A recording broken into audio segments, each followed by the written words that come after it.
Hi everyone, and welcome to my studio. My name is Ian McManus. I'm a watercolor artist. I've been painting in watercolor now probably about 30 years. A little bit neutral tint, very keen on neutral tint. I don't really like overtly blue skies. So that's a little bit of verdicity blue and a little bit of neutral tint. The key thing is tonally, the value needs to be correct. So what I'll do is I'll just go across that area there, big brush, and please, what I would suggest, don't paint around things. Don't be tempted to paint around anything. Go all the way down with that, just over that area there. Having done that, I'm going to take some, we'll try some yellow ochre just over here. And we'll have a look at this building here. We'll just stick a wash of yellow ochre over this.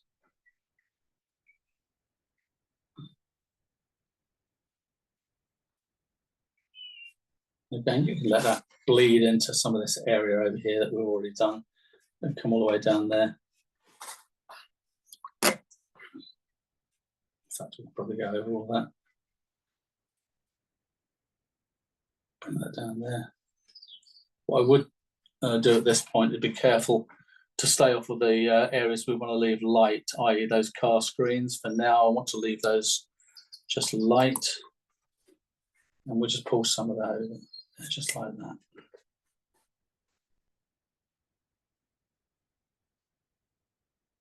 So you're now down to your sort of interest area, really, just over there, and that can go in there. Okay, we come to the road. As I've said, tonally, a tiny bit darker than the sky up there. Back to my neutral tint. I'll pop a little bit of light red into neutral tint, just to warm it a little bit. And we'll see what this looks like. So, no, a little bit warmer, a little bit more light red into that. I'm very keen on temperature of things being correct. So we'll just come across the area there. We can go over these cars. Over here, over here. I've left the impression of a crossing there. It's not there in reality, of course, but it just is a way for me to break up the road. Watercolor is very unique. If you overfill it, it will just go dead. So there we go. So I'll start with that bit there.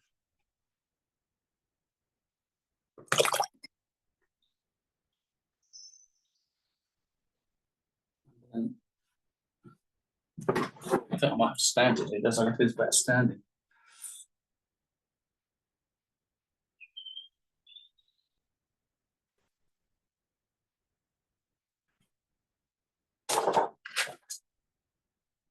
And here, slightly darker.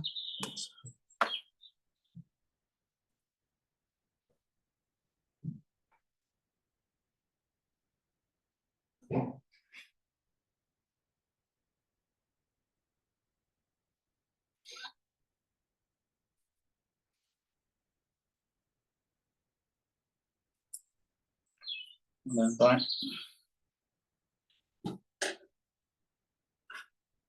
We'll add in some of these darks just under here.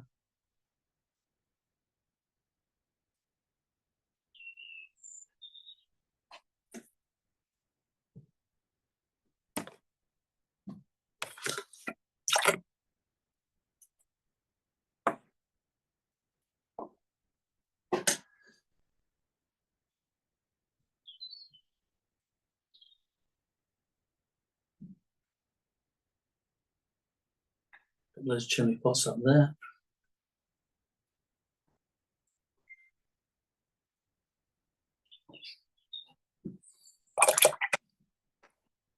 A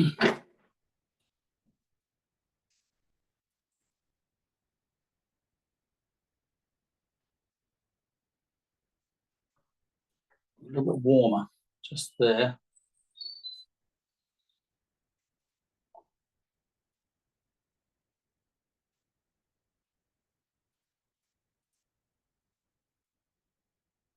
I hope you're enjoying this watercolor lesson. On our channel, we always share watercolor lessons from the world's top artists. And today, we have something special for you. Follow the link in the video description and sign up for a free online masterclass with another global watercolor star. Okay. A little bit darker, a little bit warmer, a little bit burnt sienna into that mix I've got there.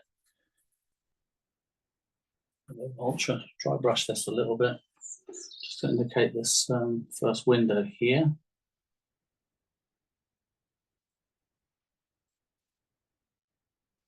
Point on that.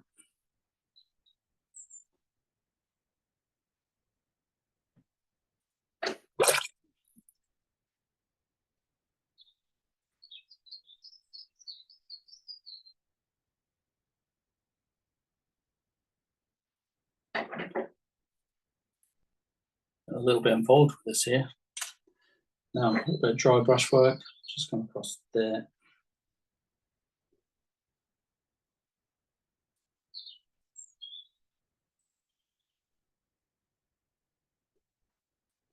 There, okay. And just some of that run. Okay, it's fine. I'm not going to overly stress with that at that point. Just spray that. It can paint itself a little bit from that point there. I'm eager to move on further down here at the moment. So I'm going to go back, a little bit of neutral tint, a little bit of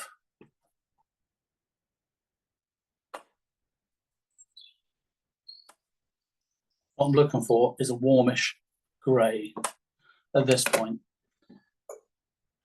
And we'll begin. I'm going to just deal with this area here. So if I just come into there, it needs to be a little bit darker there.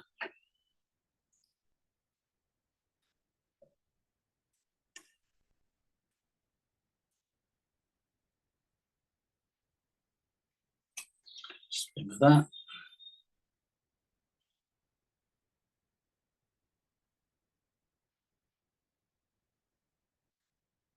As I say, this is the area.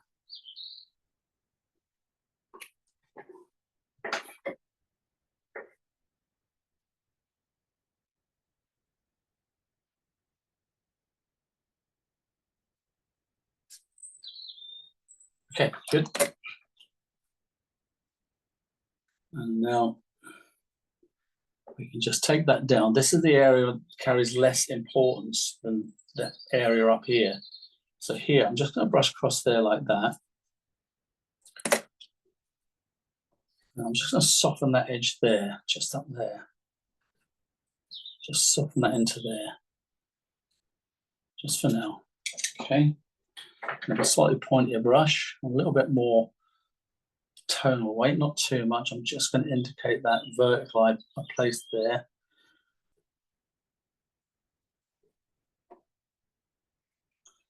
And I'll melt some darker tones just in there, soft edged, not too much, any detail, no detail there required. And even with a damp brush, I can just let some of this run down here. Any of these little white flecks that appear here are what I'm very happy with those. I want those. You can't fill it all in. If you fill it all in, it just goes dead. This is where by just leaving a few of these little flecks, the viewer can do some of the work. A few points there. And I can do all this. This is the key thing with the watercolor. You know, while it's wet, you can add in these little bits. It's once it's dried out, you have to leave it alone, because otherwise, this is when you start getting these horrible sort of marks, balloons, cauliflowers, and such like. So we've got that area there, and that's an area where I've got the canopy that sticks out the front of the hotel, which we want. I'm just going to soften some of that there.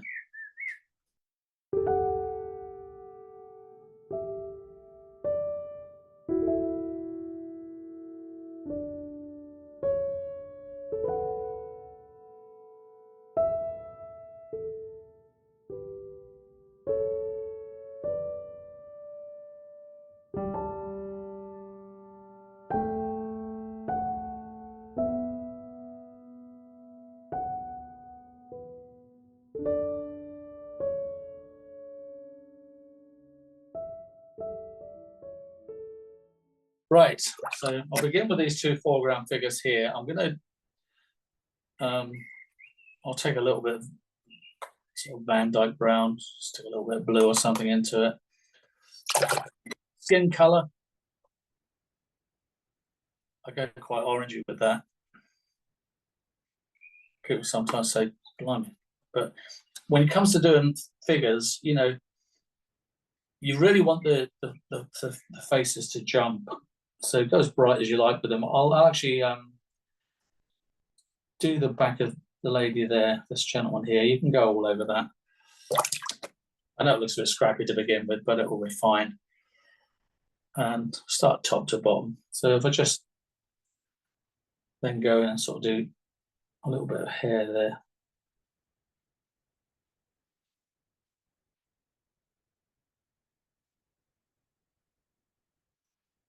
And the gentleman here again.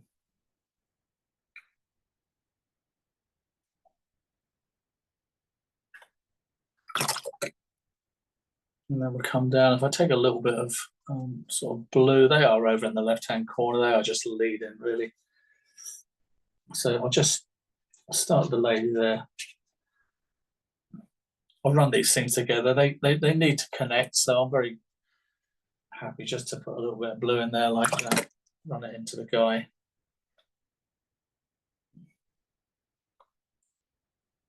It's always the most difficult thing, really. And if I just stick a darker value on him there, that's always scrappy to begin with, but they'll come together. Draw a line out there.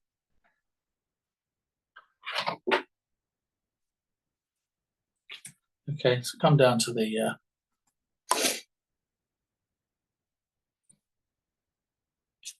run her off the edge there. I think the key thing probably is just don't overly fill them. Let's shadow these out in a minute. Once we put the foreground shadow in, so they can connect there. Now again with the figure here, and this is where dry brush comes in really.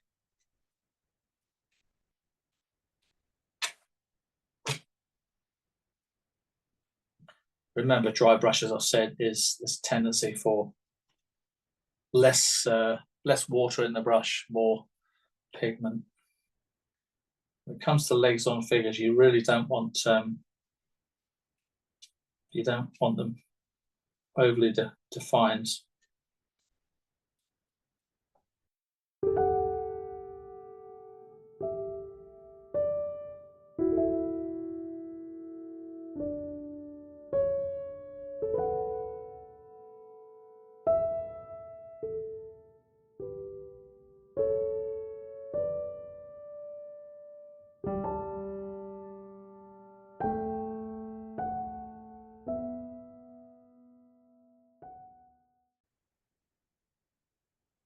So they'll pop in one or two of these like indications of possibly street lights or something. Where, you know, they're not there again, but they're an excuse that we use in this kind of artwork to just sort of sell it as a street, really. I've got a few orange tail lights on that thing there. If I just, this is now so what you call it, basically the finishing touches, really. And this yellow, this orange connector is that unifying color, really. I can pop a bit there, stick a bit there, pop a bit there, whatever. Okay, so look, too bad. Very quickly, I think.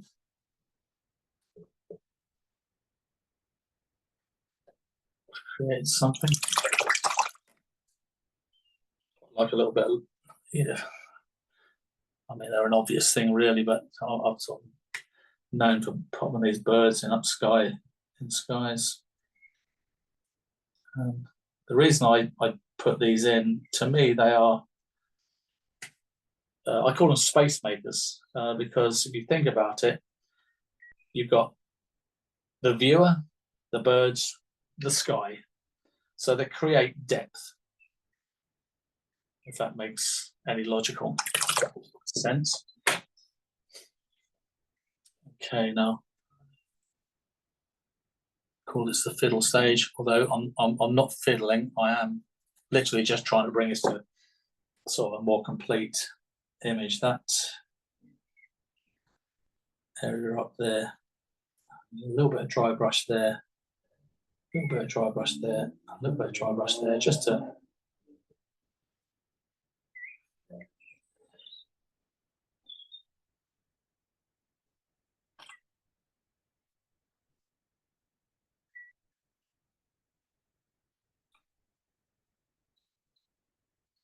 there we go. And then finally, I'm just going to use a little bit of gouache. Because I paint so fast, it's not always easy for me to retain all the highlights that I want.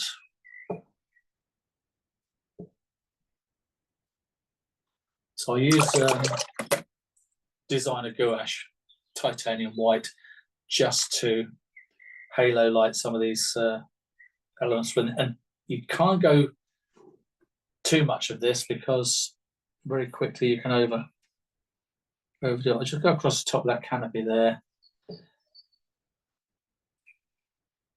And you get a couple of those verticals there. I halo light this figure, central figure just on top of his head, and maybe on the shoulders there, just to bring him up a little bit. Just the top of that car there. This figure here, as soon as I pop a little bit of light on his shoulders and top of his head, he'll jump a little bit more than he currently does. Okay, I don't want to overdo this.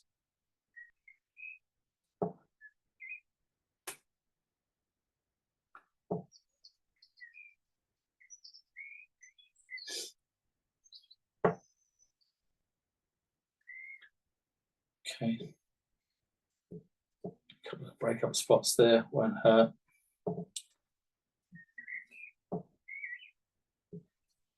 Okay.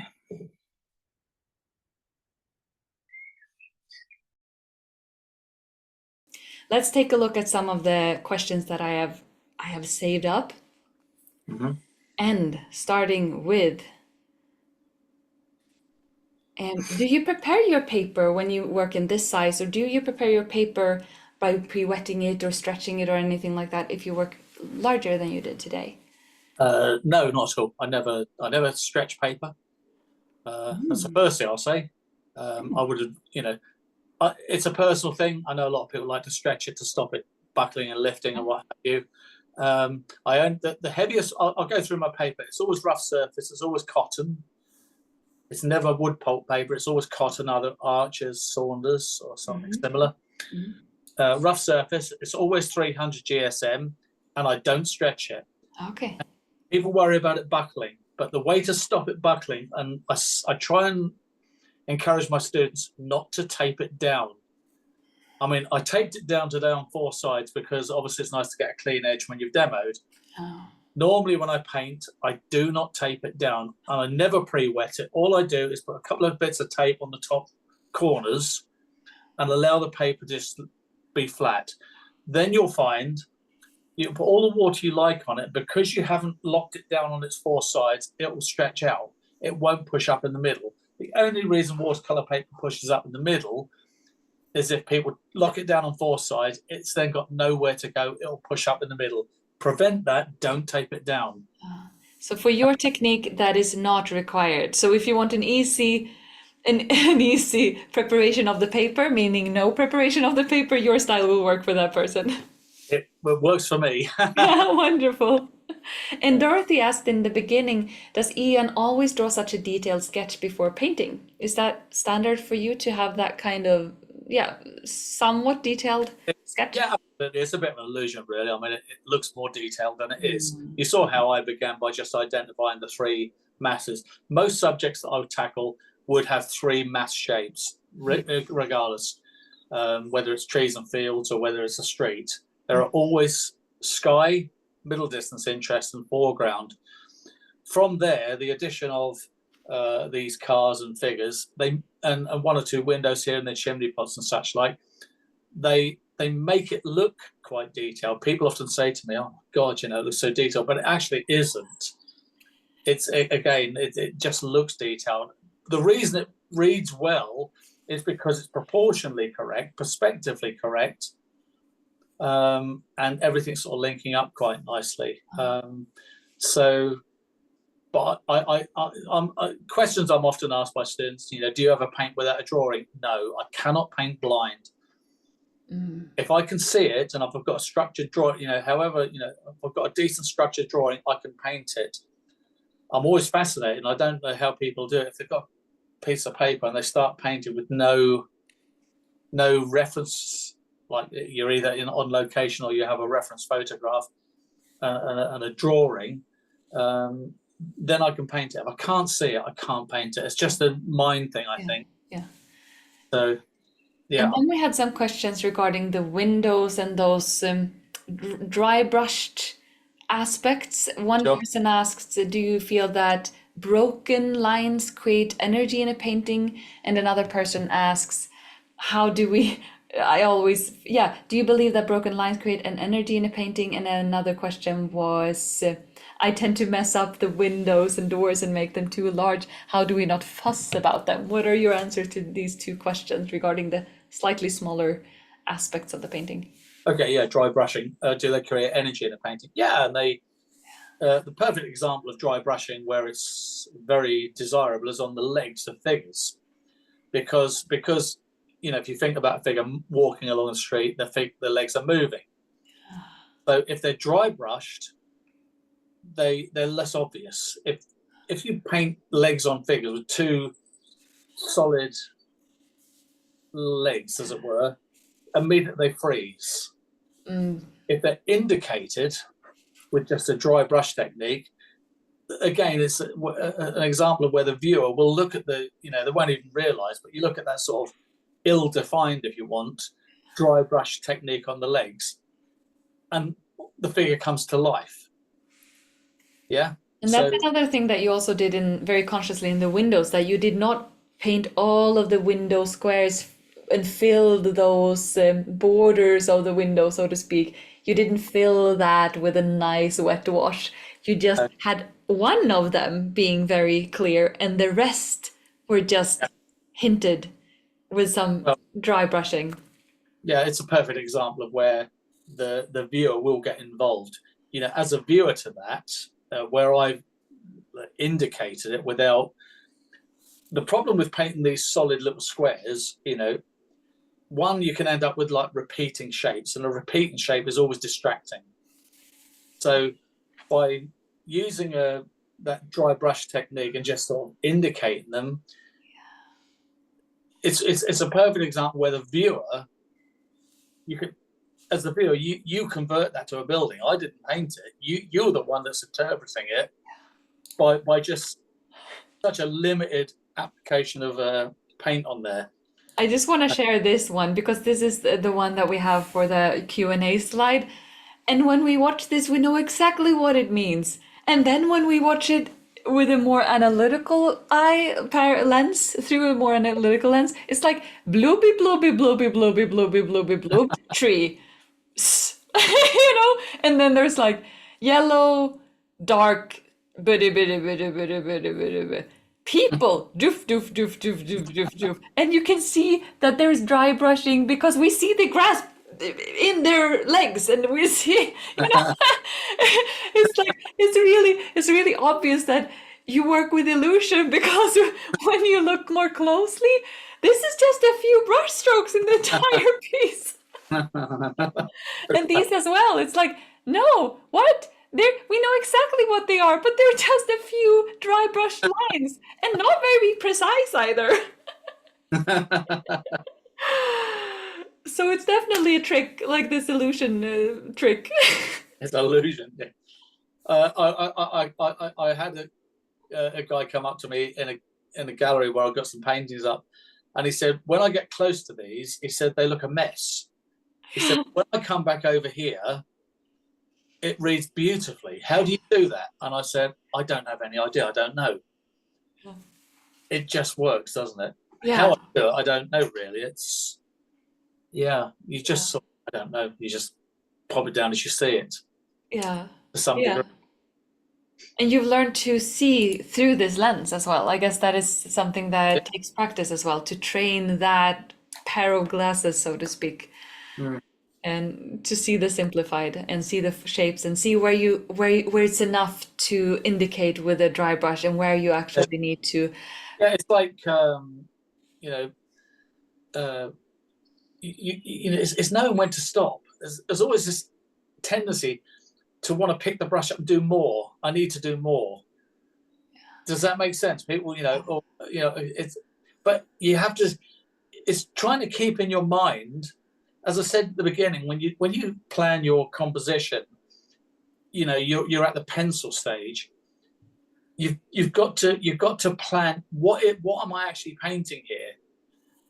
And I knew right from the beginning what I was painting. I drew a circle around, if you remember, that lower quarter of the picture, just to remind myself that's what I'm painting there. And the problem with like when you're beginning the process of trying to get hold of this concept, the first thing you paint generally in a painting is the background. So you've done your sky, you put your foreground, and then the first structural thing you paint is those background buildings. And because it's the first thing people paint, they overdo it. They get too involved in it. Because at that point you may have forgotten, well, what I'm actually painting is this area here. So this is where it takes time, it takes repeating the process, it takes making mistakes, realizing at the end, oh, I got overly involved in the background, I shouldn't have done that.